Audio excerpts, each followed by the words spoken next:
¿Qué tal, amigos? Muy bienvenidos un día más a Con Ánimo de Lucro. Ya saben, un espacio de información y análisis económico de confianza. Un oasis para la economía entendida desde el lado correcto de la historia, desde la defensa de la libertad, la prosperidad, la propiedad privada y también el respeto a la búsqueda de la felicidad. Hoy vamos a volver a hablar de Estados Unidos, vamos a volver a hablar de lo que está pasando con la deuda norteamericana, con los problemas que está teniendo Donald Trump para lograr ese objetivo que se había marcado de abaratarse la deuda y que no está consiguiendo, y los riesgos que estamos viendo detrás de toda esta maniobra. Enseguida vamos con todo. Les tenemos que hablar otra vez de Estados Unidos porque Donald Trump tiene en el punto de mira a Jerome Powell, al presidente de la Reserva Federal norteamericana. Es el presidente de la Reserva Federal norteamericana que nombró el propio Donald Trump en 2018, que renovó mandato en 2022 bajo el gobierno de Joe Biden y que ahora está dificultando, entorpeciendo los objetivos que busca Donald Trump. Y no lo entorpece por capricho. Y es que el presidente norteamericano estaba convencido de que los movimientos arancelarios harían colocarían a la economía norteamericana al borde de la recesión, sino en una recesión. El señor Trump pensaba que corta, al menos esos eran sus planes, y esto obligaría a Jerome Powell a rebajar los tipos de interés del dólar, de la moneda norteamericana. ¿Qué conseguiría con esto el señor Trump? Bueno, muy sencillo, abaratarse la deuda pública, es decir, tratar de pagar menos intereses por una deuda de la que ahora, en este año, tiene que refinanciar nada más y nada menos que 9 billones a la española de euros, trillions si los hablamos en Estados Unidos, en inglés. Un trillón en Estados Unidos es un billón en España. Bueno, pues 9 billones es lo que tiene que refinanciar este año 2025 de deuda pública el país norteamericano, y el objetivo que tenía, uno de los objetivos que buscaba Donald Trump es que les saliera más barato, que tuviera que pagar menos intereses por refinanciar esos 9 billones. ¿Qué pasa? Que la deuda norteamericana está incrementando su rentabilidad. Esto lo que significa es que el Estado se ve obligado a tener que pagar más interés para conseguir colocar deuda. Esto ya le está molestando mucho a Donald Trump porque lo que está haciendo es subiendo las obligaciones financieras de los norteamericanos, que los norteamericanos van a terminar pagando con impuestos. Pero no solo eso, es que al reducirse, al caer de una manera tan importante el dólar frente a sus monedas pares, al yuan, al euro, a las monedas pares del dólar, al caer el valor del dólar, insistimos, lo que está haciendo es presionando a la Reserva Federal para que no baje los tipos de interés, porque de bajar los tipos de interés el dólar caería todavía más. En esta situación, Trump se encuentra prácticamente entre la espada y la pared de una situación que ha creado él mismo y que se le ha escapado aparentemente de las manos. El problema que tenemos con este asunto es que nos obliga a mirar casi cada minuto qué es lo que está pasando. Ayer las bolsas norteamericanas cayeron al cierre, más de un 2,5%, unas caídas generalizadas que se suman a las que ya veníamos acumulando de los días pasados y que están haciendo que el mercado norteamericano pierda muchísimos enteros y que sean muchas las compañías norteamericanas que pierdan valor. Por poner un ejemplo de una de las compañías más famosas, Tesla está cotizando a mitad de lo que cotizaba en máximos. Está en $200 cuando ha superado los 400 hace no tanto tiempo. Dicho esto, la problemática no se limita a la guerra arancelaria, no se limita al impacto sobre la moneda y la deuda pública en Estados Unidos, sino que subyace una crisis todavía mayor y que puede venir. Y es que uno de los gurús que pronosticaron la crisis en 2008, Ray Dalio, ha publicado un informe como previo a un libro que tiene en el horno y que va a salir ya, en el que habla de una crisis todavía mayor que la que vivimos en 2008, una crisis que vendrá por una burbuja de deuda pública y que viene por un desequilibrio en las monedas. Estamos viendo una caída muy fuerte del dólar, estamos viendo una apreciación muy importante del euro y estamos viendo unos países desarrollados con unos niveles de endeudamiento que no se han visto en la historia. Con todos estos ingredientes, Ray Dalio dice que lo que se viene es una de esas crisis que cambian generaciones. No sabemos si va a llegar o no, no sabemos la intensidad de esa crisis si termina llegando. Lo que sí que sabemos es que los desequilibrios se empiezan a ver y se resquebrajan las confianzas relativas a la capacidad de pago de grandes potencias como es Estados Unidos. Y se está viendo en la apreciación de los intereses que se solicitan para poder comprar deuda pública americana. De todo esto vamos a hablar hoy y lo vamos a hacer además en compañía de dos grandísimos expertos. No se pierdan la tertulia de hoy. Va a ser una de esas tertulias que vamos a tener que revisitar y de las que tendremos que sacar cortes a futuro cuando empecemos a ver cómo se empiezan a romper algunas partes del mercado que se van a comentar hoy en la tertulia. Insisto, no se la pierdan, tendremos a Ignacio Moncada y tendremos a Gustavo Martínez. Pero antes, como todos los días, echamos un vistazo a la portada de Libre Mercado.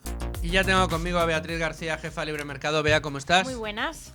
Portada de Libre Mercado, donde seguimos dándonos disgustos a los españoles. Nos contáis de qué manera nos saquean, incluso de una forma en la que pues muy civilinamente hacen que no nos demos cuenta de cuánto dinero nos están quitando cada año. Sí, bueno, ese impuesto en la sombra, ese impuesto sin pasar por el Congreso, por la puerta de atrás, que es no deflactar la tarifa del IRPF. Bueno, pues ayer FEDEA fue el último de los organismos en hacer cuentas en cómo el gobierno sube los impuestos sin que los ciudadanos se enteren, que es simplemente no actualizando la tarifa del IRPF a la inflación, también calcula los mínimos personales y dan cuenta de esta subida de impuestos encubierta, donde no solamente, bueno, hacen un ejemplo, cogen un ejemplo de una familia con ingresos, fíjate que ricos, que rentas más altas, que son 50.000 euros entre dos adultos.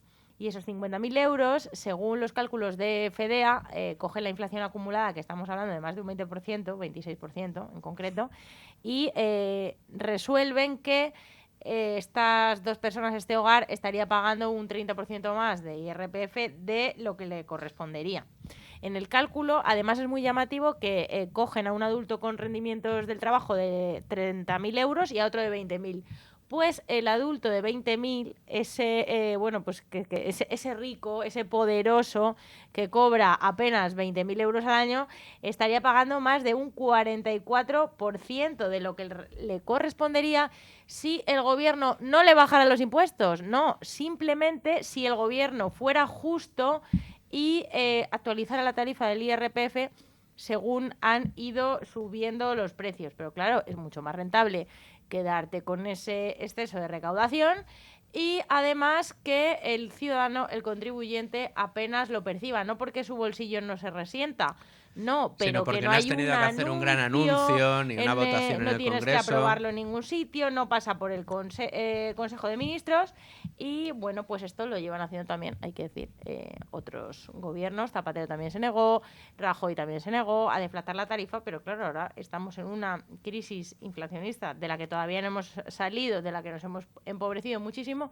y de la que el gobierno ha sacado muy alto rendimiento. Desde luego que sí, pero no solo nos quitan por el trabajo, no solo nos quitan por no deflactarnos la tarifa del IRPF, sino como nos cuenta Carlos Cuesta hoy en Libre Mercado, además nos lo quitan, o sea, de lo que nos quitan intentamos ahorrar y de lo poco que podemos ahorrar también nos quitan. Claro, es la penalización constante. Cualquier actividad es susceptible de ser gravada por este gobierno. También está el ahorro y ese es el cálculo que ha hecho Carlos Cuesta, fruto de estos cambios legales del gobierno, pues ha confiscado otros 222 millones. Entonces, bueno, pues entre cotizaciones sociales, entre el ahorro, la estrella del saqueo, como vemos, es el IRPF, pues récord recaudatorio en el año 2024, nuevo récord histórico para María Jesús Montero.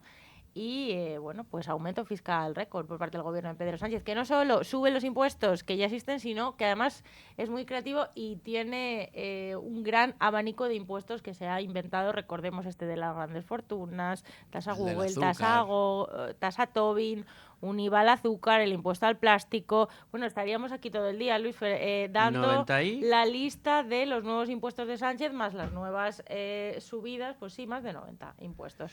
Tremendo. Oye, y luego vamos a tratar también en el programa de hoy esa información que firma Diego Sánchez de la Cruz a cuenta de las declaraciones que ha hecho uno de los gurús que supo adelantar la crisis que vino en 2008 y que no es otro que Ray Dalio, que ya empieza a decir, cuidado, que los desequilibrios que se han formado en el pasado en esos tipos bajos, ese endeudamiento masivo de los estados desarrollados como los Estados Unidos y muchos países de Europa, puede pasar factura y puede ser una factura de proporciones épicas. Claro, además justo el efecto contrario que estaría buscando Donald Trump, que es que endeudarse barato, por eso está también en guerra con el presidente de la Fed, con Jerome Powell. Ahora mismo el bono americano tuvo un pequeño alivio cuando Donald Trump paralizó los aranceles, pero después, unos días después, vuelve otra vez a apretar las tuercas a Estados Unidos, que bueno, pues que suba la rentabilidad es simplemente una imagen, una idea de que la deuda de Estados Unidos está generando desconfianza, que es lo peor que se le puede generar o que puede un Estado ahora mismo encarecerse, y esto significa que te cuesta más endeudarte, y estamos hablando de una deuda de 36 billones de dólares. Estados Unidos no recorta deuda, ni recorta el endeudamiento, ni tiene un plan para ello. Entonces las finanzas del Estado, las finanzas de Estados Unidos pueden sufrir muy mucho si esta inseguridad jurídica, estos movimientos arancelarios, esta ofensiva que está llevando a cabo Donald Trump como pollo sin cabeza, continúa. Pues el bono americano lo sufrirá. Lo sufrirá y lo está sufriendo. Sí. Y es muy curioso, y así comenzábamos el programa de hoy, Bea, el descubrir, ver cómo Donald Trump ha avanzado desde que tomó el poder, que uno de sus mini objetivos, o ha deslizado, o ha dejado creer que uno de sus objetivos con todos estos movimientos era presionar a la Reserva Federal para que bajara los tipos de interés, produciendo una mini recesión a cuenta de los aranceles. Pero lo que se le ha caído ha sido el dólar, con lo cual la Reserva Federal ahora mismo no tiene ningún incentivo para bajar tipos, y por otro lado el endeudamiento a través del bono también le está subiendo muchísimo. Ha conseguido el efecto contrario al que buscaba. Sí, la verdad que es una catástrofe, o sea, no le sale bien absolutamente nada, y estos enfrentamientos, o sea, Donald Trump está intentando asaltar la Reserva Federal, metiéndose directamente con su presidente, insultándole como si fuera un patio de colegio. No sé qué hará la Fed, si intentará reivindicar su independencia, lo veremos próximamente, pero claro, cuando ya te están atacando directamente, tampoco le está dando con estas presiones muchos incentivos a que acate sus órdenes. O sea, quizás si hubiese sido un poquito más discreto, se habla en otro sitio, pero claro, así públicamente no creo que le vaya a doblar el brazo a la Fed. Y fíjate que pone de ejemplo al BCE, que sí ha bajado los tipos de interés Donald Trump. Ahora el BCE es bueno, su Fed es mala, dice que siempre va con retraso, claro, con retraso a la hora de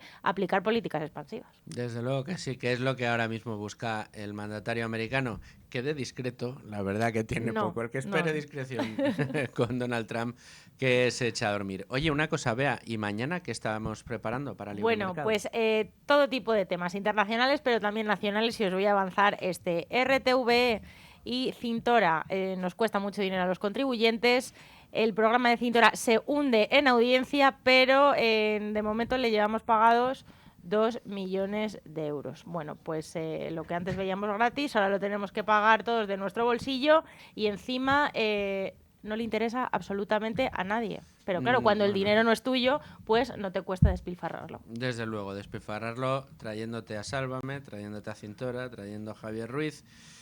En final, yo creo que al final nos va a salir el Telepedro caro a todos los españoles. Y tanto.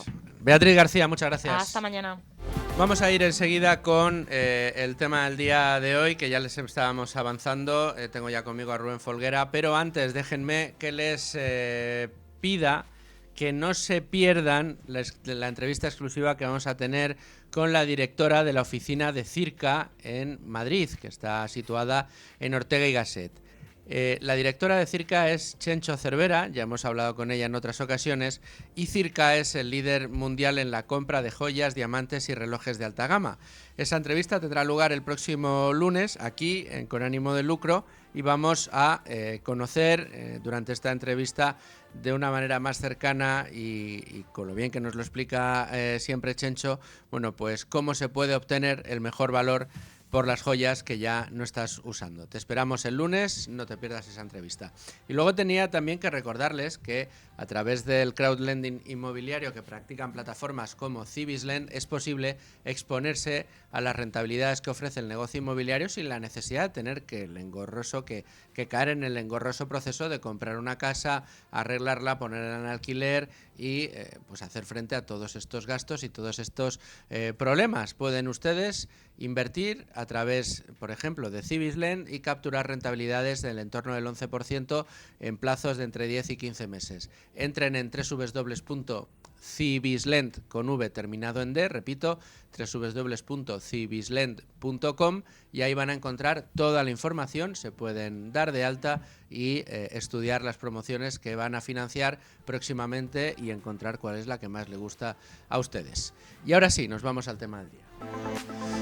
Rubén Folguera, ¿qué tal? Muy buenas tardes. Buenas tardes. 12 y 22 minutos, 11 y 22 en Canarias. Tema muy importante por lo que puede entrañar. Luego, con ayuda de Ignacio Moncada y Gustavo Martínez, vamos a tratar de estudiar más en profundidad y analizar todas las aristas de un problema que empieza con una noticia que leemos hoy en prensa, Rubén, y que nos habla de un enfrentamiento ya directo entre Donald Trump y Jerome Powell. Claro, porque la semana pasada conocíamos que Donald Trump estaba exigiendo el despido de Jerome Powell al frente de la Reserva Federal. Y ya ayer lo que hizo fue Donald Trump, fue en la red social Truth Social, que pertenece a una de sus empresas, llamarle perdedor y exigir un recorte de tipos preventivo, lo llamó. Y en todo caso esto, la forma en la que le han recibido las bolsas es negativa, porque ayer Estados Unidos, las bolsas norteamericanas, cerraban la sesión con una caída media de en torno al 2,5%. En concreto, el Nasdaq cerraba perdiendo un 2,5%, el S&P 500 un 2,36% y el Dow Jones un 2,48%. El dólar también reaccionaba con caídas, tocaba de hecho mínimos de 3 años frente al euro y cotizaba a 0,88 euros. Y los bonos del Tesoro a largo plazo también sufrían esta presión y este conflicto entre Donald Trump y Jerome Powell, porque la rentabilidad del bono americano a 10 años se disparaba al 4,4%.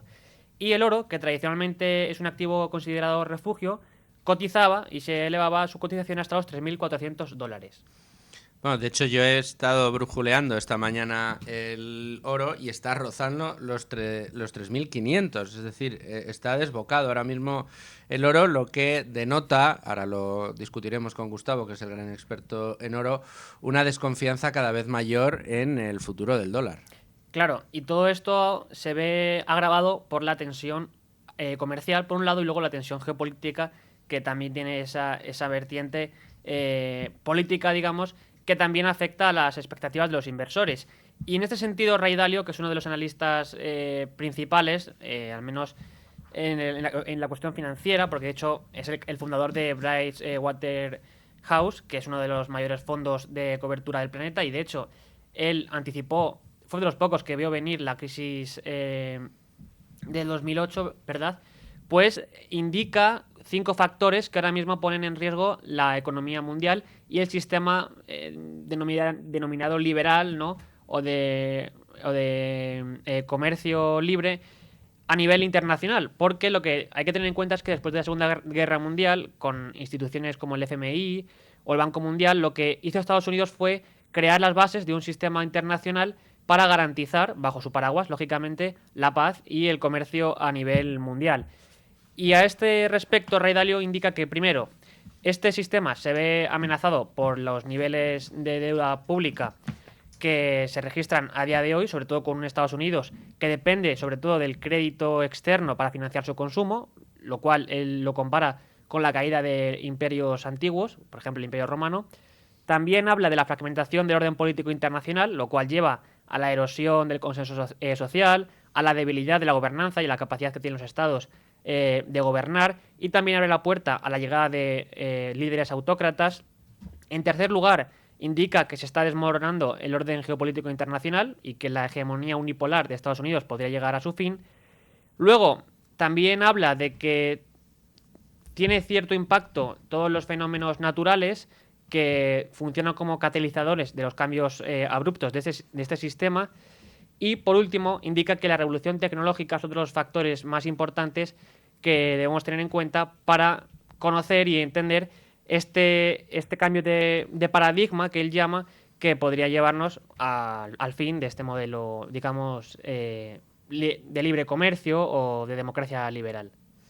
Bueno, pues una previsión la que hace Ray Dalio, que habla de un problema secular, un problema enorme, que además proviene de los desequilibrios previos, de ese experimento monetario que se hizo para salir de la crisis subprime primero y crisis financiera posterior, que fue la de poner los tipos de interés al 0%. Curiosamente, incluso en negativo, curiosamente, siempre que se han vaticinado o sufrido crisis en las que se ha pronosticado el fin del capitalismo y de la era liberal, han venido y se han producido no por el exceso de liberalismo, sino por el exceso de intervencionismo. Y de nuevo los bancos centrales en el punto de mira. No sé si aquí a lo mejor hay un punto de razón en esa obsesión que tiene Donald Trump con los bancos centrales. En este caso, la verdad que, bueno, pues insisto, ese experimento monetario es el que está, el que provocó un sobreendeudamiento de los países desarrollados, que ahora mismo está haciendo temblar, bueno, pues las bases del sistema que nos gobierna a todos en materia de los dineros. Rubén, no sé si quieres comentar algún dato más, si no, pasamos ya a la tertulia. Bueno, podemos pasar a la tertulia para ver qué comentan tanto Ignacio como Gustavo al respecto. Hombre, yo estoy deseando, porque son dos de los mayores expertos que tenemos en esta materia, tanto monetaria como de mercados, y de mercados centrado además en divisas y en oro, como es Gustavo Martínez. Pues si te parece, nos vamos ya a la tertulia. 12:30 de la mañana, del mediodía, aquí en la península, 11:30 en Canarias. Tiempo de tertulia hoy en Con Ánimo de Lucro para tratar un tema, yo creo que fundamental. Yo creo que, de hecho, comentaba en el arranque del programa que esta tertulia puede ser una de esas tertulias de las que tengamos que ir sacando muchos extractos en los días venideros, por cuanto a lo mejor empezamos a tocar teclas que vemos sonar dentro de unos meses. Tenemos con nosotros a Gustavo Martínez, profesor de la Universidad Francisco Marroquín y asesor financiero. Gustavo, ¿cómo estás? Muy bien, encantado de estar aquí. Con el dólar, con el oro a $3.470 ahora mismo, mejor que ayer, ¿no? Y en máximos históricos contra el euro también, que es pertinente decirlo. No, desde luego, y eso que el euro está apreciándose contra el dólar en estos días. Y también tenemos a Ignacio Moncada, uno de nuestros analistas de cabecera, experto también monetario y autor de La Odisea del Dinero, un libro que hoy viene muy al caso porque tenemos que hablar de cómo está el panorama monetario hoy en nuestro mundo. ¿Qué tal, Luis Fer? Pues encantado de estar aquí y más con Gustavo, vamos, alguien a quien tengo no admiración. Se me ocurre mejor dupla para analizar lo que está pasando y después y pongo el primer naipe encima de la mesa para que lo juguemos, después de encontrar a un señor que se llama Ray Dalio, que yo creo que todos le conocemos, y que dice, ojo, que que esto de los aranceles y los vaivenes de mercado se espuma, que el mar de fondo puede ser una crisis de las que marcan generaciones. Bueno, hay que recordar que Ray Dalio, su libro anterior fue sobre el cambio del orden económico mundial, que es el orden mundial, tanto económico, político, geoestratégico, que va sobre cómo las grandes potencias emergen y qué proceso sigue al emerger y qué pasa cuando entran en declive y otras potencias le sustituyen. Y ahora está cerca de publicar otro libro que se titula How Countries Go Broke, cómo quiebran los países, que precisamente habla de cómo pues los países o las grandes potencias cuando entran en declive siempre tienen un deterioro monetario y un deterioro en su deuda pública, una deuda pública muy grande, los intereses le disparan, entran en conflictos internos, entran en conflictos de gobernabilidad y eso, pues, se puede gestionar, puedes poner remedios para que, digamos, ese declive pues se ralentice o incluso puedes resolverlo. Sea llevadero, vamos. Sea llevadero, pero lo que suele ocurrir en la historia es que esos procesos te meten en una dinámica de deterioro y de declive que parece que Estados Unidos está totalmente embarcado en un proceso de ese tipo. Gustavo, y tenemos los dos ingredientes, el monetario y el de la deuda, y esto es así. Sí. Yo además, Dalío, hay muchísimas cosas que hay que respetarle y leerle. O sea, quiero decir que es una persona con la que yo me siento profundamente identificado en muchos de los análisis que hace. A nivel macroeconómico creo que es bastante bueno. De hecho, fíjate que hace poco, a través de Bridgewater, que es su gestora, pues cuando todo el mundo pensaba que el problema era que había un shock de demanda, ¿no?, con respecto a la inflación, y él hablaba de que era un shock de oferta, ¿no?, claramente, porque lo que abundaba era un exceso de liquidez y, sobre todo, cuál es la condición de esa liquidez. Es decir, no es que haya liquidez en el sistema, es que hay un sobreexceso de liquidez porque el sistema ya no puede sobrevivir sin esa liquidez, ¿no? Es decir, al final la deuda, pues sabes que tú puedes pagarla en términos nominales y en términos reales, hay que diferenciar esas dos patas, ¿no?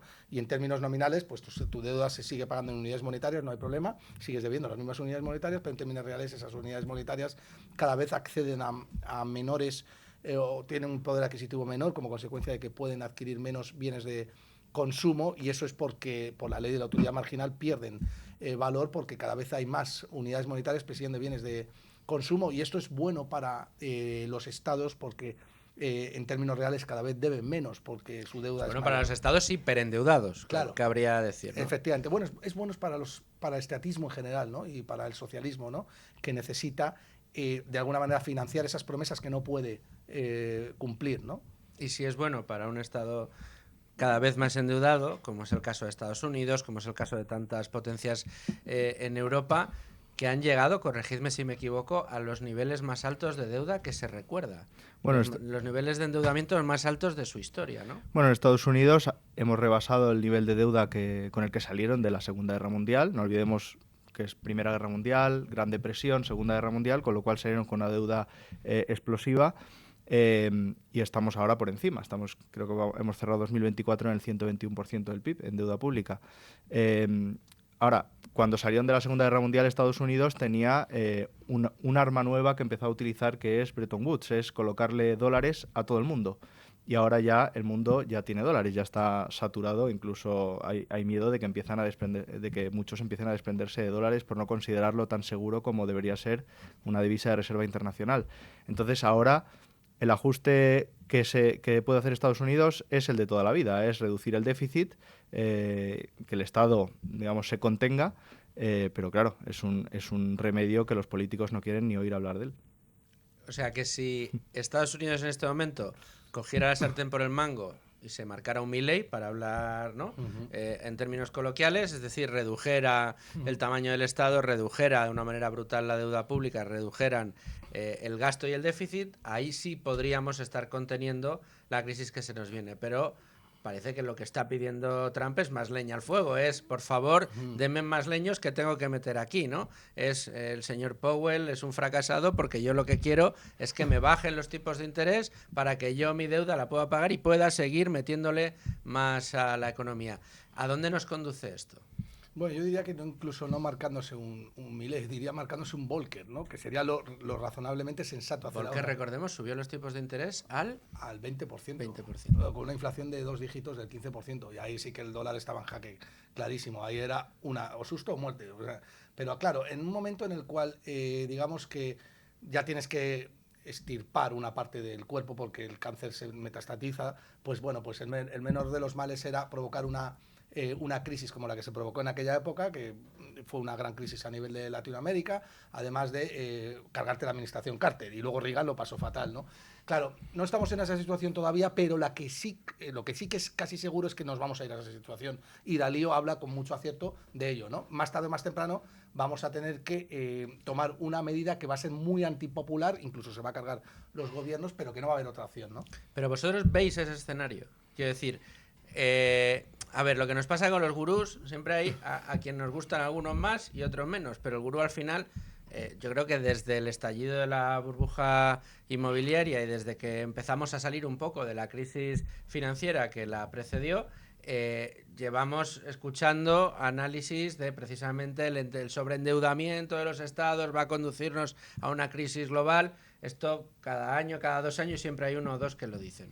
Claro, el problema es que ahora empezamos a ver las orejas al lobo. Ahora empezamos a ver que el rey está desnudo. Ahora empezamos a ver, como decís, que eso que parecía que nunca iba a terminar, es decir, que el dólar iba a seguir siendo la reserva del mundo monetaria y que todo el mundo iba a querer seguir comprando dólares, ojo, que empezamos a dudar. Y luego hay un elemento que yo quiero introducir, otro naipe que pongo encima de la mesa, que es el de, claro, hemos estado 10 años con tipos negativos. 10 años en los que el producto financiero por excelencia en el mundo, que es la renta fija, hay mucha más renta fija que renta variable, para hacerla efectiva ha ido componiendo productos híbridos aquí y allá y se ha ido, ha ido penetrando en todos los países, en todas las economías, en forma de distintos productos.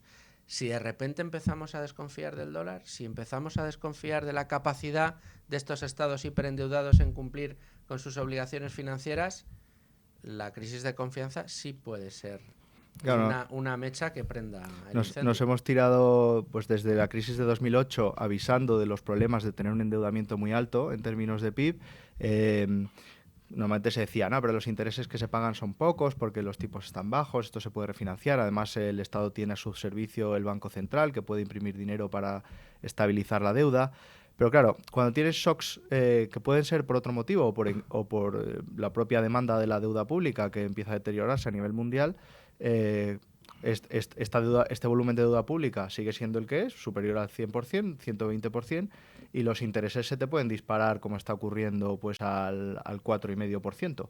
Entonces, una deuda pública muy grande se mete en un círculo vicioso en el que los propios intereses empiezan a ampliar tu deuda pública, el Estado es incapaz de ponerle freno a ese deterioro y digamos, a ese declive de la deuda pública, y eso hace que su demanda mundial, a su vez, se reduzca y que haya operadores de mercado que están operando de forma muy apalancada que tengan que deshacer posiciones, y eso hace que todavía la demanda de deuda pública se reduzca más, y al final es meterse en un círculo vicioso de que lo que llama Ray Dalio, de hecho, una espiral de deuda, una espiral de gran endeudamiento, y que se controla, pues, o bien no teniendo un endeudamiento muy grande desde el principio, o, como decía Warren Buffett, yo pondría una ley que diga que si un año el déficit público es inferior al 3%, todos los congresistas, todos los senadores están inhabilitados para ser reelegidos.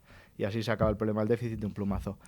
Esa sería muy buena. Esa ley, lo que pasa es que directamente no necesita un político, porque si un Estado es capaz de generar superávit, no necesita generar inflación y por tanto no tienes que prometer cosas que no vas a cumplir. Lo que pasa es que eso es antipopular, porque tú al final vas a por el público más incompetente, ¿no? Y el público más incompetente es el que menos tiene, y el que menos tiene no es el que más se esfuerza, sino que el que más quiere chupar de otro, y eso es lo que finalmente te da el político, ¿no? Entonces yo lo que haría es un espectro un poco más, intentaría ver qué ha pasado en los últimos 20 años, ¿no? Desde la salida de la crisis, como bien ha apuntado Ignacio, pues realmente la pérdida de confianza del dólar ha empezado hace tiempo ya. De hecho, los chinos pues están en mínimos de papel americano, ¿no? De bonos americanos en su balance, pues ahora mismo están en mínimos del año 2008 y han empezado a vender. Lo que pasa es que en los últimos años se ha acelerado mucho esa venta de bonos. Realmente hay una parte del mercado que el dólar no lo ve como un activo refugio. Pero ¿cómo lo vas a ver como un activo refugio, Luis? Si a golpe de teclado, de mouse, te pueden quitar 300.000 millones de dólares como hicieron en el año 2022, que perdóname la expresión, fue una gran cagada, porque si tú tienes un activo refugio que es el dólar, tienes que proteger ese refugio, no puedes luego confiscar esos dólares a golpe de botón, porque entonces lo que estás diciendo al mercado es que no eres activo refugio, ¿no? Entonces, a partir de ahí, las dinámicas del mercado cambian, porque tú como Banco Central tienes que actuar y proveerte de colaterales, que eso luego en el mercado repo te da una cierta credibilidad, que sean fuertes. ¿Y cuál es el único activo real que no te pueden confiscar de una manera tan silenciosa? Pues el oro, porque inflación, digamos que la paridad del oro con respecto a las divisas, o sea, en el momento en el que hubo un patrón oro, inflación siempre ha habido. En el año... Desde que se acabó el patrón oro, ¿te refieres? Pero es que antes también la había. O sea, la gente piensa que volver a un patrón oro no se reduciría el tema de la inflación, pero es mentira, porque el problema no es... El problema es que tú pongas a los gobiernos a decir, a ver cómo me robas. Porque en el año 44, con la orden ejecutiva 6102, Roosevelt generó inflación robándole el oro a las familias. Desde los $20 que estaba en la onza de oro a los $35 es un 40% de rejón. de rejón, lo hicieron. Lo que pasa es que, claro, esa medida es muy antipopular porque tienes que entrar en las casas de las familias con una punta de pistola y decir, o me das tu oro o te vas a la cárcel. Entonces, claro, a partir de ahí tienes que pensar, oye, esto se nos cae el chiringuito. ¿Cómo podemos hacerlo? Pues creamos la moneda fiat y desde luego la desvinculamos a cualquier cosa que no nos permita prometer aquello que no podemos cumplir. Y eso es la inflación, que para mí es la mejor obra de ingeniería extractiva que existe a nivel del ser humano. Claro, a partir de ahí tienes que pensar, ¿qué ha pasado? Desde el año 1971 el mundo no ha hecho más que generar inflación y la prueba la tenemos en que el dólar estaba a $35 la onza, el oro, perdón, en el año 1971 y hoy está a 3.300, ha multiplicado por casi 90, ¿no? Eso es una prueba irrefutable de que el papel es una gran mentira a largo plazo, ¿no? El papel que generan los estados, ¿no? Hay una cosa muy interesante que ha dicho Gustavo, que es el Banco Central, al final es uno de los inventos de extracción de riqueza a la población de la historia. Esto lo descubrieron los ingleses y esto se hace transformando deuda, que además antiguamente era deuda muy líquida, incluso los ingleses eran como tan conservadores que utilizaban títulos de deuda que eran palos con unos grabados y eso era el título de deuda. Pues meter toda esa deuda en una cosa que llaman Banco Central, Banco de Inglaterra, y empezar a generar dinero, billetes, que es un activo inmediato, líquido, y que es fácil de transportar, de intercambiar y de almacenar, de forma que todo el mundo te esté financiando toda esa deuda ilíquida y bueno, de hecho los ingleses al final le hicieron la deuda perpetua, o sea, tenían deudas perpetuas. Y bueno, digamos, ese invento, ahora su máxima expresión pues son los bancos centrales actuales, que básicamente son máquinas de sostener financieramente al Estado, creando un mercado de deuda estabilizado, capacidad de estabilizar y luego mediante la inflación pues ir pues robando, expoliando a la población de manera silenciosa y como decía Milton Friedman, sin legislación. Es decir, es un impuesto que no hace falta pasar por el Parlamento. El Banco Central imprime dinero y entonces digamos, expropia, al igual que ha pasado estos últimos años, que hemos perdido el 20% de la capacidad adquisitiva de nuestro dinero, pues de esa manera, sin pasar por el Parlamento, sin que nadie tenga que debatir ninguna ley sobre aumento de impuestos, pues nos mete la mano del bolsillo a todos en su beneficio. Es una ingeniería monetaria, en este caso, la verdad que de manual. De todas maneras, si finalmente todos estos pronósticos que hace Dalio y los riesgos que estáis describiendo también se empiezan a cumplir, o empezamos a ver que empiezan a suceder, creo que estaremos todos de acuerdo que escucharemos el gran argumento de que, de nuevo, el capitalismo ha entrado en crisis, de nuevo el capitalismo ha demostrado su inoperancia y el capitalismo tiene que terminar. Pero si nos damos cuenta, todo viene primero de una manipulación estatal, de una intervención de la moneda por parte de los estados y, de otro lado, sería una crisis basada en deuda, en una intención de gastar por encima de nuestras posibilidades y de tener que pagar a posteriori y además obligar a las generaciones futuras a pagar lo que estamos consumiendo hoy, que, si me lo permitís, es lo opuesto a lo que significa capitalismo, ¿no? Sí, sí. Pero existe ese mantra en la cabeza. Bueno, es que siempre surgen de los populismos, ¿no? En épocas de crisis. Lo que pasa es que yo creo que cada vez tienen menos margen de maniobra, pero obviamente mientras que no haya una estructura educativa muy difuminada, muy extendida, pues siempre vamos a tener ese riesgo, ¿no? Pero claro, a la gente hay que explicarle que desde el año 2008 se pone en marcha las medidas cuantitativas, expansión denominadas quantitative easing, que consisten en comprar bonos. Tú cuando tienes a un banco central, una Reserva Federal, comprando los bonos del Tesoro, lo que estás haciendo es distorsionar completamente el riesgo, porque el tipo de interés al final es una medida de riesgo o una medida de valor de la deuda, que si tú la estás alterando por parte de una institución que no se juega absolutamente nada y que lo único que hace es comprar esa deuda para bajar ese riesgo, pues entonces lo que estás lanzando al mensaje es como si pones fijas los precios del alquiler o fijas los precios, estás interviniendo en la economía. Y en el momento en el que estás interviniendo en la economía ya estamos hablando de estatismo y de socialismo, ¿no? Y eso es el mensaje que hay que dar, ¿no? Que efectivamente probablemente surjan nuevos populismos y estamos sometidos a ellos, pero que yo creo que cada vez las mentiras tienen las patas más cortas, ¿no? Es que claro, considerar que si nos vamos a un deterioro de civilización, como parece que estamos yendo, y decir que la culpa es del capitalismo, también depende de lo que queramos decir con capitalismo, porque desde luego vivimos en una sociedad en la que el Estado abarca el 50% de los recursos, expolia el 50% de la renta y la gasta de manera arbitraria, política y normalmente orientada a ser reelegidos y a permanecer y ampliar su poder. Entonces, claro, si los problemas están viniendo por el lado de la deuda pública excesiva, por el lado del deterioro monetario y del envejecimiento monetario, por culpa de pues la cada vez mayor arbitrariedad de los gobernantes y la falta de leyes abstractas y de una gobernabilidad que permita la libertad y la defensa de la propiedad. Pues eso obviamente no es un problema causado por el capitalismo, es precisamente la ausencia de capitalismo lo que nos está llevando a esto. El exceso de endeudamiento parece ser la espita que al final acaba deteriorando este tipo de situaciones. Si recordamos 2008, era el endeudamiento privado.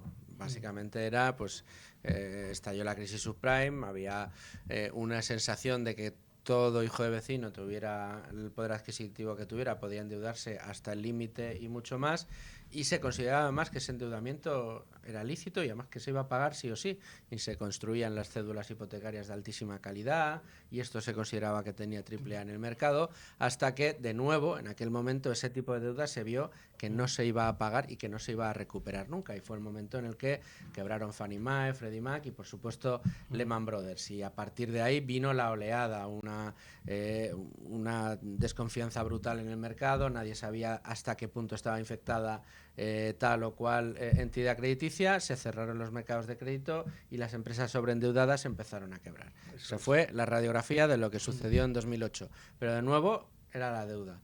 Ahora el problema es que la deuda, aunque privada también existe, pero sobre todo es la deuda de los estados. ¿Podemos ver un proceso similar al que se vivió en 2008, pero a una escala mayor por ser los estados los que mantienen ese sobreendeudamiento?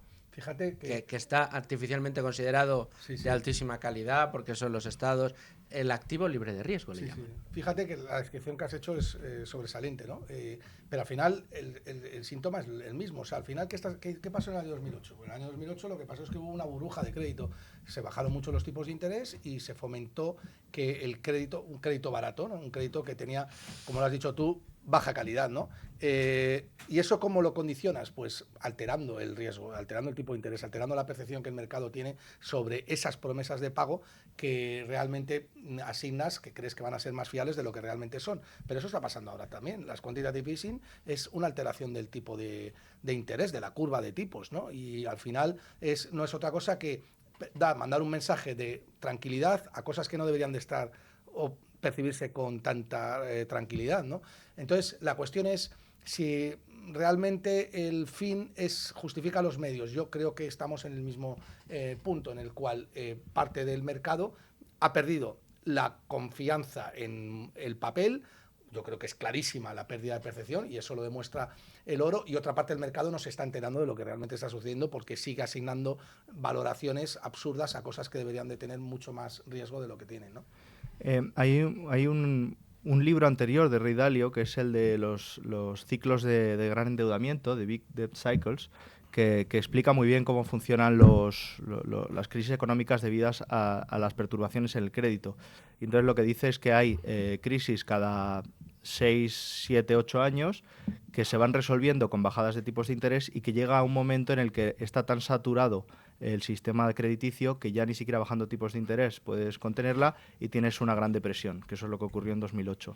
Y luego hay otro economista que se llama Martin Armstrong, un poco más friki, que dice que se van enlazando estos grandes ciclos, los ciclos grandes en los que llega, pues, por ejemplo, la Gran Depresión o la crisis de 2008, con ciclos de endeudamiento público en el que lo que tienes son crisis inflacionarias. Entonces, pues tienes eventos como el vivido hace pocos años, en el que de repente tienes una inflación de más de 2 dígitos, que para pararla tienes que subir tipos de interés, tienes problemas de deuda pública y luego también ocurren dientes de sierra cada pocos años. Cada pocos años vuelves a tener otro repunte inflacionario, luego otro, pero vas acumulando el problema hasta que tienes, como ocurrió en los 70. En los 70-80 pues ocurrió pues el gran, digamos, ya la imposibilidad de contener la inflación en Estados Unidos, que les llevó pues a salir del patrón oro definitivamente y a subir los tipos de interés al 20%. Entonces, bueno, aquí dice que estamos encaminándonos en este segundo tipo de ciclo, en ciclos de crisis inflacionarias. Yo creo que tiene bastante sentido. La cuestión es que yo creo que lo que vamos a vivir es muy curioso, yo diría que emocionante también, ¿no? Aunque lamentablemente muchos se van a quedar en el camino, ¿no? Pero realmente es, bueno, ya dirá Luis el tiempo, pero yo creo que nos acudimos a cosas nuevas que no hemos vivido nunca, ¿no? ¿Quiénes creéis que van a ser los que peor lo pasen?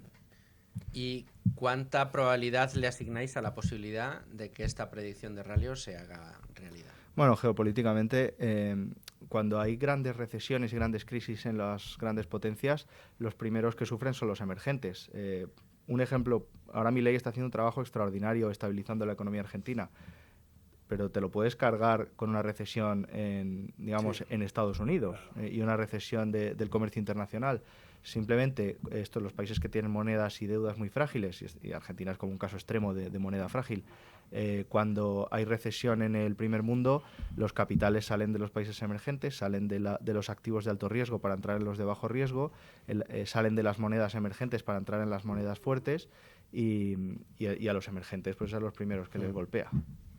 Sí, yo estoy de acuerdo. También a nivel de retail creo que el votante socialista o lo que es socialista per se pues va a ser el más damnificado, ¿no? El que más va a sufrir porque no puede protegerse, está indefenso, ¿no? Sabe ni lo que es la inflación. El otro día un actor me burlaba a mí, ¿no? Con el ejemplo que yo ponía del oro y el alquiler, cómo había subido el alquiler en términos de euro, pero cómo había bajado en términos de oro, y se ridiculizaba de ese mensaje, ¿no? No entendía que lo que yo estaba intentando explicar era la inflación, y tenía 30 o 40 mil likes. Imagínate hasta qué punto está extendida el desconocimiento, ¿no?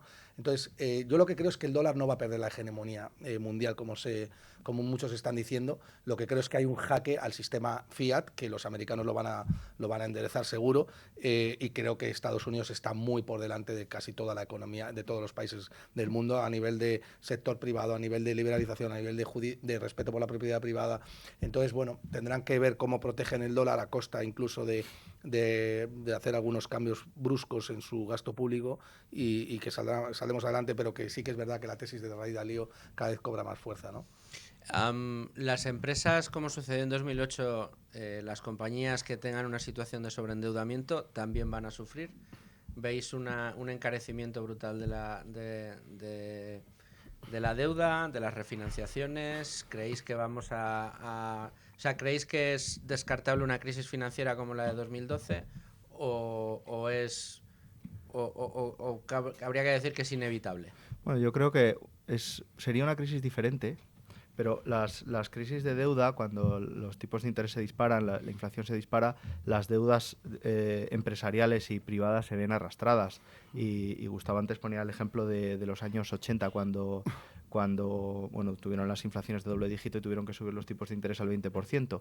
Eso básicamente significa resolver la crisis paralizando el crédito privado. O sea, paras el crédito privado, enfrías la economía hasta que la inflación baje al 2% o al nivel que consideres adecuado, y ya lo vas soltando poco a poco. Pero claro, las empresas... Lo primero que haces es, estás endeudado, quiebras. Sí, claro, si dependes del crédito a un 20%, solo pueden sobrevivir negocios que estés financiando que den una TIR por encima del 20%. Es que si no estás... O negocios que no tengan deuda. Bueno, sí, digo, sí estás en deuda. El problema está... Sí, perdón, Ignacio, el problema está en que es que no... los índices los tenemos en máximos históricos y cotizando unos múltiplos que son exageradísimos. Es decir, hay un exceso de optimismo en el mercado que no se ha purgado. Hay muchísimas empresas que están completamente zombificadas por el lobby estatal, ¿no? Y por esa deuda que hemos dicho aquí hace unos minutos que está intervenida en el tipo de interés. El tipo de interés es la base de absolutamente todo. Si tú el tipo de interés de la tasa libre de riesgo, que es el americano, ya lo tienes intervenido como consecuencia de que tienes a las propias instituciones comprando bonos, entonces el resto de formación de precios se malforman, ¿no? Valga la redundancia, ¿no? estás, digamos, envenenando el sistema. Eso es, estás envenenando el sistema. ¿Cuál sería, a vuestro juicio, esa noticia que si leéis en un periódico una mañana decís, ahora sí, ya viene? Viene y viene mucho peor de lo que pensábamos. ¿Cuál debería ser esa noticia? La quiebra de una gran empresa, como lo fue en su día la quiebra de Lehman Brothers, un dólar que se va a, qué sé yo, a unos 50 euros. Bueno, pues yo creo que a lo mejor también influenciado por la crisis que tuvimos la última, pues quiebras bancarias de bancos importantes, porque eso, o sea, la banca comercial funciona con un sistema, bueno, la banca comercial y la banca de inversión y la banca de la sombra también funcionan con un sistema en el que están ilíquidos de manera natural, con lo cual cualquier traspié de un banco digamos, se contagia a todos los demás y se puede llevar por delante la economía, que es lo que pasó en 2008. Sí, sin duda. O sea, todo parte del sistema repo, ¿no? Que son los préstamos que se hacen a un día o 2 días entre los propios bancos y las entidades financieras y que necesitan un colateral para que el sistema sea fuerte y sólido, ¿no? En el momento en el que los colaterales bajan de precio, por lo que sea, por eso el oro está subiendo mucho, porque es un colateral fuerte, ya sea que la deuda, ya no te fías tanto de esa deuda, entonces los bancos dejan de prestarse y ahí es donde esa contracción del crédito produce un cisne negro, ¿no? Y peta el sistema. Bueno, pues estaremos pendientes, veremos si finalmente se produce o no esa noticia. Lo que sí tengo claro es que aquí lo vamos a contar. Gustavo Martínez, muchísimas gracias. Ignacio Moncada, como siempre, muchas gracias. Muchas gracias a vosotros. Gracias a los dos. Ya ven que les traemos siempre el mejor análisis posible. Ahora vamos a irnos a escuchar las noticias. Escuchamos el boletín de la una, los servicios informativos de Es Radio y regresamos con ánimo de lucro, que hay que repasar los mercados de los que ya venimos hablando. Continuamos con ánimo de lucro, 1:06, 12:06 en Canarias. Momento de abrir página de mercado. Y el IBEX 35 se ha dado la vuelta respecto a los números que estaba marcando esta mañana tras la apertura. Estaba cotizando en negativo en los primeros compases de cotización, un 0,19% abajo. Ahora mismo lo hace un 0,19%, pero arriba, en verde. Está rozando los 13.000 puntos, 12.942 puntos para un indicador donde brillan especialmente el Banco Santander con un avance del 1,38%, Indra del 1,45% e Iberdrola del 1,07%. Entre las acciones que más caen ahora mismo, Acciona Energía un 1,32% abajo, Fluidra un 0,97% e IAG un 0,31%. Vamos a buscar ahora el análisis de todo lo que está sucediendo en los mercados con ayuda de nuestro analista de cabecera, Antonio Hidalgo, miembro de LWS Academy y asesor financiero. Antonio, ¿cómo estás? Hola Luis, ¿qué tal? ¿Cómo estás? Muy bien, muy contento de estar contigo, Antonio. Últimamente además nos vemos mucho, cosa que celebro, y nos escuchamos también aquí en Con Ánimo de Lucro, en un día en el que estamos viendo, bueno, pues que en Estados Unidos ayer cerraron con caídas muy importantes después pues de esas amenazas de Donald Trump a Jerome Powell y de esa sensación de que no hay nada bajo control en Estados Unidos, pero no parece que se hayan contagiado demasiado las bolsas europeas, ¿no?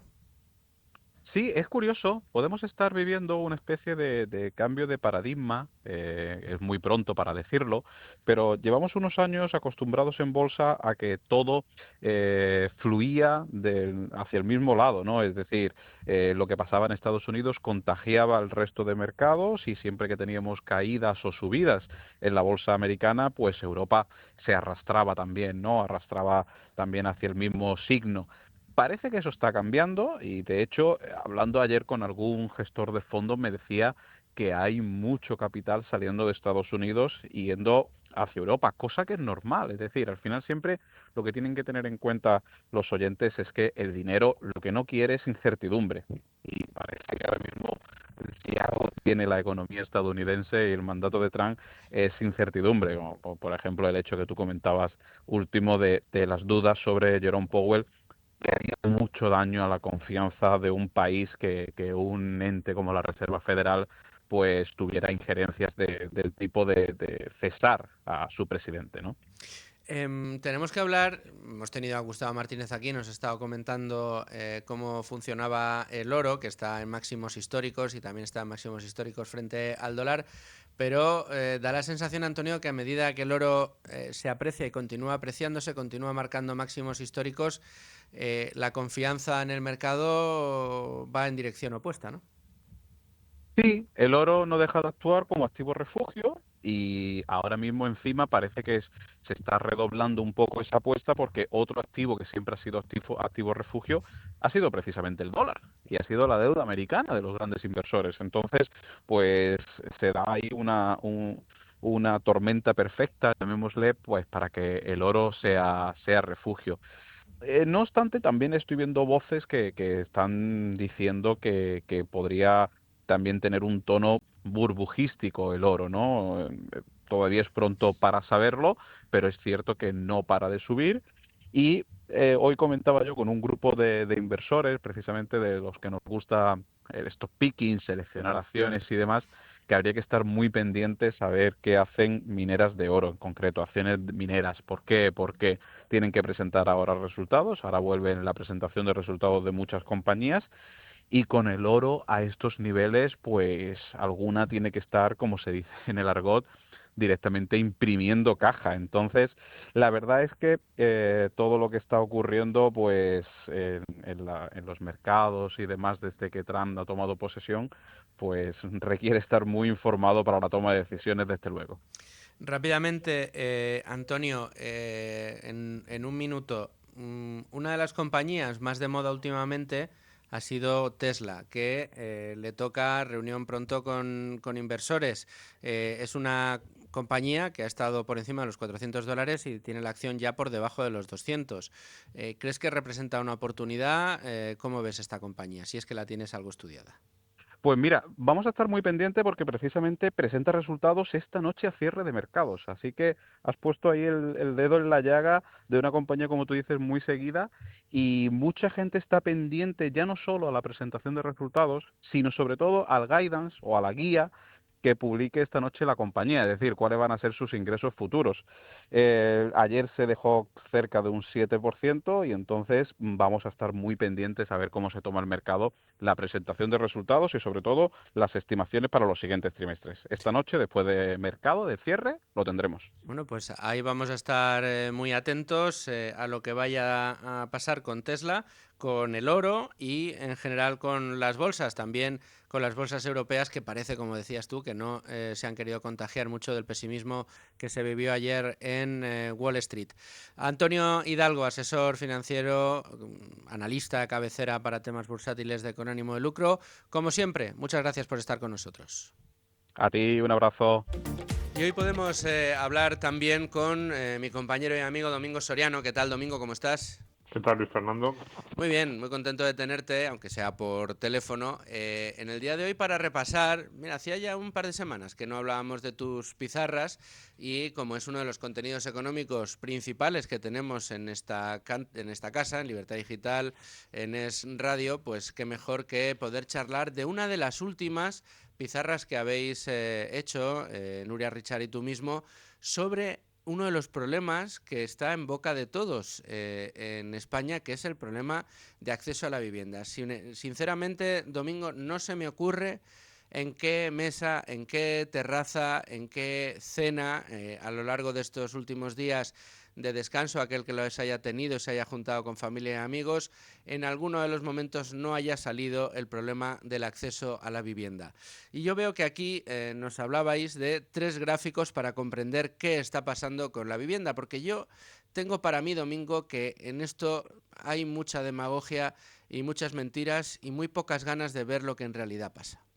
Sí, además, fíjate, hay demagogia, bueno, eso pasa en muchos temas en España, pero yo creo que sobre todo es esto último que has dicho. No queremos ver la realidad, no queremos asumir que las elecciones que hacemos, elecciones políticas en algunos casos, o de estilo de vida, casi diría, muchas veces incluso estéticas, tienen consecuencias. Eh, entonces buscamos culpables, que esto nos encanta, buscamos a quién señalar por lo que está ocurriendo, cuando lo que está ocurriendo en buena parte es simplemente una consecuencia directa de algunas elecciones que nosotros hemos hecho y a veces también consecuencias imprevistas de otras medidas que tomamos en su momento que nos parecían imprescindibles y que, bueno, evidentemente, pues pueden tener unas consecuencias directas que quizás son las que se buscaban, pero también unas indirectas. ¿A qué me refiero con todo esto? Pues España tuvo una enorme crisis centrada en el ladrillo entre 2008 y 2012. Una crisis brutal, probablemente la crisis desde el punto de vista económico, la crisis más grave que ha sufrido el país en los últimos 60, 70 años.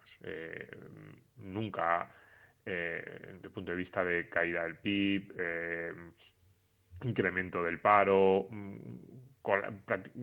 estuvimos cerca del colapso, cerca del rescate, por ejemplo, público, estuvimos, no digo que como los griegos, pero hubo momentos en los que realmente se pensó, oye, la siguiente después de Grecia podría ser España, podría ser Italia, y eso es llamativo, ¿no? No lo habíamos visto, pues desde, ya digo, en los últimos 70, 80 años no habíamos estado en una situación económica como esa, ¿no? Y el origen de todo fue el ladrillo, por muchas razones, y entonces nosotros decidimos atajar no solo nosotros en general, también las autoridades europeas, el Banco Central, bueno, digamos que se decidió que había que atajar eso. Y eso tuvo una consecuencia directa, y es que en España no se ha construido una casa entre el año 2008 y el año 2022, 23. Pues eso, yo siempre digo, no se ha construido nada. Cuando alguien dice, hombre, algo se habrá construido, pues, Madrid, no sé, Valdebebas, y dice, sí, hombre, algo se ha construido, pero en términos comparativos con décadas previas, el desplome de nueva vivienda que ha habido en España es muy, muy, muy llamativo. Y no digo décadas previas en los años 2000, que es verdad que en los años 2000 se construyó muchísimo. No. Si miramos los datos en comparación con los años 80, principios de los 90, en España en esta última década se ha construido muchísimo menos que en aquellos años que había menos población. Entonces, es verdad que había que depurar los excesos de la burbuja, había muchísimas casas vacías, muchísimas promociones inacabadas, había un stock enorme de vivienda que había que pues que había que integrar, que había que ir ocupando poco a poco, pero eso se acaba en 2015-2016. A partir de 2015-2016 ya en España no hay un problema de vivienda vacía, especialmente en los sitios en los que la gente quiere vivir. Claro, puede haber vivienda vacía, pues no sé, en un pueblo por ahí de la España interior en la que en realidad es que nadie quiere vivir, pero en los sitios donde se iba concentrando la población ya no había un problema de vivienda vacía a partir del año 2015-2016, y sin embargo se siguió sin construir o se construyó muy, muy poco. Entonces, claro, si no construyes nada y te va creciendo la población, y en España ha seguido creciendo la población en los últimos años, especialmente por la llegada de inmigración y especialmente en algunas ciudades, Madrid, Málaga, Barcelona, algunas zonas del arco mediterráneo, pues vas a tener un problema, porque cada vez más gente quiere acceder a la vivienda y no tienes nuevo stock, nueva oferta. Entonces esa es la parte que yo digo de consecuencias quizás inesperadas, que probablemente nadie quiso esto. Lo que se hizo fue pues endurecer los requisitos a los bancos. Se les dijo, oye, no deis hipotecas ni deis crédito promotor con tanta alegría como dabais durante los años de la burbuja. En los años de la burbuja, esa depuración que yo digo del mercado que era necesario, lo que hizo fue arrasar con muchísimas empresas que se dedicaban a esto. Entonces, claro, no es fácil, ¿eh? Hacer una promoción de una vivienda no es nada fácil. Hay que tener desde unos recursos financieros hasta unos recursos de capital humano y de conocimientos que no es fácil. Entonces, todo eso, que fue un poco una salida que era casi inevitable de aquella burbuja y de la crisis que generó entre 2008 y 2012, pero ha generado un problema grave de falta de nueva oferta. Y esa es la parte que yo tampoco diría que busco culpables, podríamos decir, o sería muy fácil ahora culpar a los que en aquel momento dijeron hay que hacer algo, hay que limpiar por completo este sector inmobiliario de la vivienda en España que nos ha traído a esta crisis. Y luego hay una segunda parte que ahí ya sí, yo creo que tenemos que asumir que ha sido una decisión mucho más consciente. Lo que no queríamos a lo mejor era la segunda derivada, que es esta subida en los precios, que es que hemos ido tomando decisiones desde hace décadas, esto ya viene incluso desde antes, de limitación de la construcción de vivienda.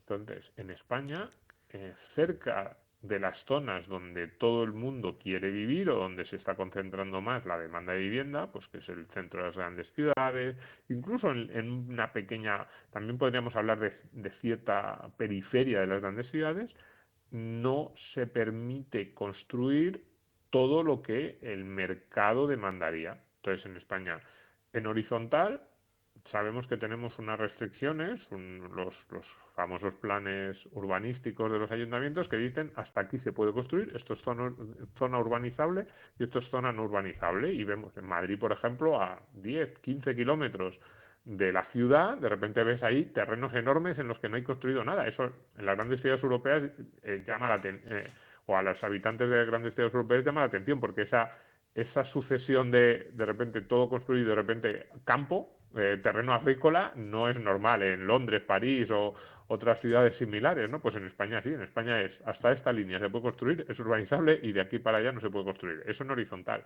Y en vertical hemos limitado muchísimo las alturas. En las ciudades hemos dicho, no, queremos que nuestras ciudades no pierdan su alma, no queremos tener unas ciudades que sean como Singapur o como Hong Kong. Pues entonces, segunda consecuencia, claro, mucha gente quiere vivir cerca de esos centros de las ciudades que son muy bonitos y además muy vivibles, con una calidad de vida muy elevada, y sin embargo no permites que se construya, que a lo mejor está justificado porque queremos mantener el alma de Madrid y esas 4 o 5 alturas habituales. Pues yo pienso en Madrid porque es lo que conozco, ¿no? Dentro de la M30, el barrio de Chamberí, el centro, el Madrid de los Austrias, pues bien, pero entonces te va a subir mucho el precio. Entonces la combinación de las dos cosas, esa salida traumática de la crisis, de la burbuja de principios de los 2000, que hizo que arrasó el sector. La salida, el fin de la burbuja no fue solo una crisis económica brutal para el país, sino fue arrasar el sector. Y en segundo lugar, una serie de normativas que hacen muy complicado construir en España han generado una situación en la que hay cada vez más demanda porque la población te está creciendo y no está igualada por un crecimiento de la oferta. Entonces es inevitable que eso genere unos incrementos de precios pues como los que estamos viendo. Y eso es un poco lo que tratábamos de explicar en la pizarra con 2 o 3 gráficos muy sencillos, ¿no? Porque luego están las derivadas, las que son más de detalle. ¿Qué ha hecho el gobierno? ¿Cuáles son las leyes? ¿La ley del alquiler ha favorecido o no ha favorecido los precios de la vivienda? Y todo eso también es importante, y yo creo que ahí sí que hay mucho que criticar al actual gobierno, pero lo sustancial yo creo que está más en ¿cuánta población tienes ahora y cuánta tenías hace 10 años? ¿Cuántas viviendas has construido en los últimos 10 años? Y tú miras esos gráficos y ves que es que no hay más.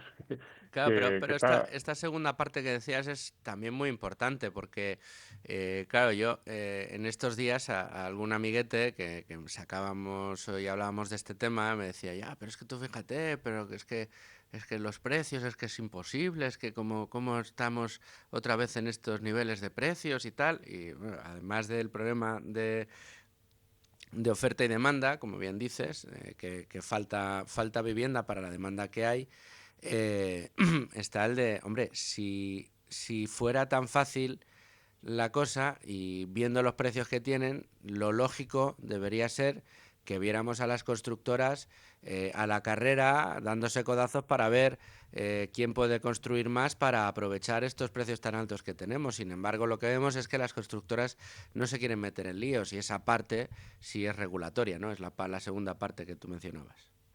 Claro, lo que pasa es que ahí, o sea, estoy de acuerdo contigo, ¿eh? Y yo creo que hay una cuestión regulatoria. En España es muy complicado construir, no solo construir vivienda nueva, sino incluso reformar. Yo en el centro de las grandes ciudades españolas creo que hay mucho más margen del que pensamos para poner vivienda en el mercado. Desde reformas de edificios que están medio vacíos, desde cambios de uso de edificios de oficinas a vivienda, locales comerciales hay muchísimos y podríamos hacer millones de bajos en esos locales. Pero digo que estoy de acuerdo en esa parte regulatoria, pero lo que no tengo tan claro y estoy de acuerdo en que lo que ha hecho, o sea, el gobierno lo que ha hecho ha sido generar infinitamente más caos en una situación que ya era horrible, ¿no? Pero lo que no sé si estoy tan de acuerdo o habría que reflexionar es cuánto de esto es política y cuánto es una especie de consenso social, no sé cómo llamarlo. A mí el tema de las decisiones colectivas siempre me cuesta, pero yo creo que la gran mayoría de los habitantes de Madrid, por ejemplo, y lo digo así porque es la ciudad en la que yo vivo, no quieren que se construya rascacielos dentro de la M30 y que están en contra. De hecho, cada vez que hay una de estas promociones hay mucha gente que se pone, y a lo mejor yo mismo, o sea, a mí me gusta mucho Madrid como es, pero lo que no me engaño es pensando que esas decisiones que yo tomo, digo yo como habitante de Madrid, votante o ciudadano que emite su opinión, no tiene una repercusión.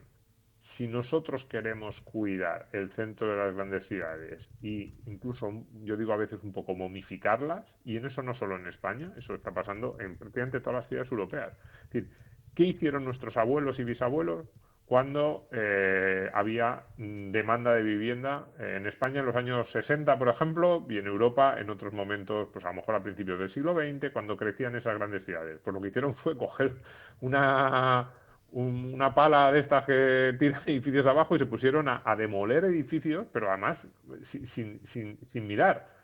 O sea, y muchas de las cosas que hoy más nos gustan del París del siglo XIX, oiga, que ahí había casas y las arrasaron. En Madrid, la Gran Vía, ahí había casas y las arrasaron para construir. En los años 60 en España el desarrollismo, y alguien dirá, no, pero es que dejaron barrios muy feos. Digo, si no, digo que no. Lo que digo es, si queremos mantener esas grandes ciudades sin tocar, lo que no podemos jugar es a que no van a subir los precios en el centro de esas grandes ciudades, porque hay mucha gente que quiere vivir en esos centros, entre otras cosas porque son muy bonitos y porque, como decía antes, tienen muchas cosas que nos gustan a todos, y entonces es inevitable que los precios se vayan a disparar. Mucha gente quiere vivir allí y mucha gente quiere ir a esos centros de las ciudades que son tan bonitos a visitarlo. Entonces, no digo que una cosa sea mejor que la otra, pero lo que no podemos es pretender no tocar el centro de nuestras ciudades, porque nos gusta mucho, y luego asombrarnos de que un piso en el barrio de Salamanca, en Madrid, se tenga un precio de 2.500 o 3.000 euros el alquiler. Oiga, no, es que usted ha decidido que por alguna razón, ya digo, puede ser simplemente estética, quiere hacer que este bien sea un bien sin competencia, quiere que restringir enormemente las posibilidades de que haya alguien que ponga en el mercado un bien similar a este. Pues es lógico que ese bien, que cada vez es más único, cada vez haya más gente que puje por él. Y si encima tienes una afluencia constante de gente que quiere vivir en esas ciudades, Madrid, Barcelona, Málaga, pues es lógico que los precios se disparen. No podemos pensar que va a ser de otra manera. Entonces, ahí es un poco lo que yo digo es, pensemos qué opciones queremos. Vamos a permitir, a lo mejor decimos, no, pues en el centro no, y yo diría, bueno, pues si no vas a permitir en el centro, lo que tienes que hacer probablemente es permitir que se construya en los alrededores de esas grandes ciudades, pero sea como sea y donde sea. Es decir, nada de zonas de limitación, nada de suelo urbanizable. Oiga, que usted quiere construir en cualquier zona de la Comunidad de Madrid, pues póngase a construir y dé los permisos mañana. Esa es la única forma de contener algo que yo creo que tiene poca solución, que es que la vivienda es cada vez un bien más demandado en determinadas viviendas, determinadas localizaciones. Y yo creo que eso va a seguir siendo así los próximos 8 o 10 años. Bueno, pues vamos a estar muy pendientes y muy pendientes también de vuestras pizarras para entender todo lo que va pasando. Domingo Soriano, como siempre, muchísimas gracias. Gracias a vosotros. Bueno, y a todos ustedes, señores oyentes, muchas gracias por estar ahí un día más. Y recuerden, estamos todos los días a partir de las 12 aquí en la sintonía de Es Radio. Hasta mañana.